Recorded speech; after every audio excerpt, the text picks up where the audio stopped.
OMP, operasi militer perang, kemudian operasi militer selain perang, Pak. Kalau kita berbicara tugas pokok OMP, operasi militer untuk perang, berarti kita lebih kepada internal, Pak.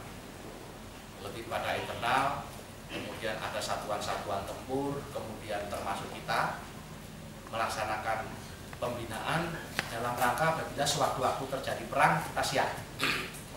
Yang kedua OMSP, Pak. OMSP itu operasi militer selain perang. Jadi ada kewajiban, saya kira itu sudah jamak dilakukan oleh semua negara. Jadi selain dia memang DNA-nya, karakternya tentara itu untuk menghadapi serangan dari luar, kita juga melaksanakan operasi militer selain perang. Ada beberapa, sebenarnya ada 14, Pak.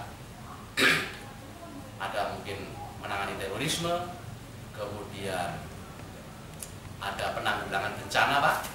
Bila terjadi bencana alam, kita siap turun. Kekuatan tempur, kemudian sarana pertempuran itu kita gunakan untuk kemanusiaan. Kemudian bermacam-macam, termasuk OMSP.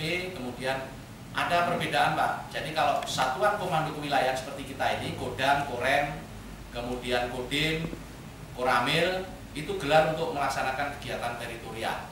Operasi teritorial itu ada dua, Pak. Bagaimana menciptakan rak juang yang tangguh.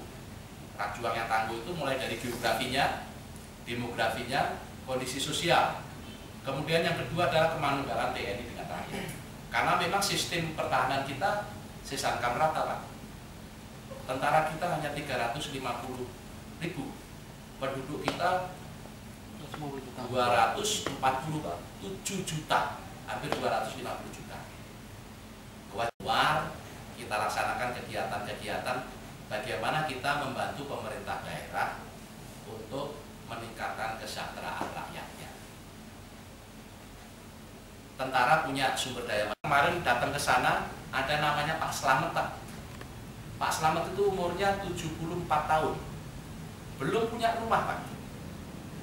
Dan dia koordinasi dengan Pak Sinwan, ya. Dengan Pak Sinwan, dia membuat program bedah rumah. Sebenarnya bukan bedah rumah, rumahnya ya sangat memprihatinkan. Kerjasama dengan TNI yang ada di situ, pasti kita tidak tegas. Jadi kalau ada prajurit saya yang terindikasi kemudian terlibat, pasti kita tidak tegas. Nggak usah disuruh-suruh, Pak. Saya setiap minggu saya ngecek kepada prajurit saya. Gampang tanda-tandanya, Pak. Bukan tes urin gitu, Pak, ya? Nggak usah tes urin. Tanda-tanya dikumpulkan saja, suruh begini, Pak. Kalau dia tangannya sudah mulai tremor, kemudian diajak bicara itu sudah nggak nyambung, gelisah, nah itu tinggal ngetes saja. Sanksinya apa? Sanksinya, jika kalau memang dia berat dipecat, Pak.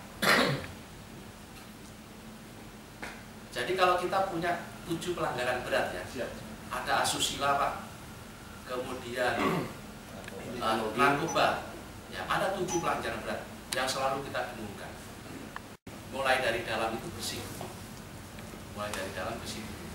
baru nanti kita bergerak. Jadi kalau di TNI sudah ada penggarisan, Pak, dari atas sampai bawah.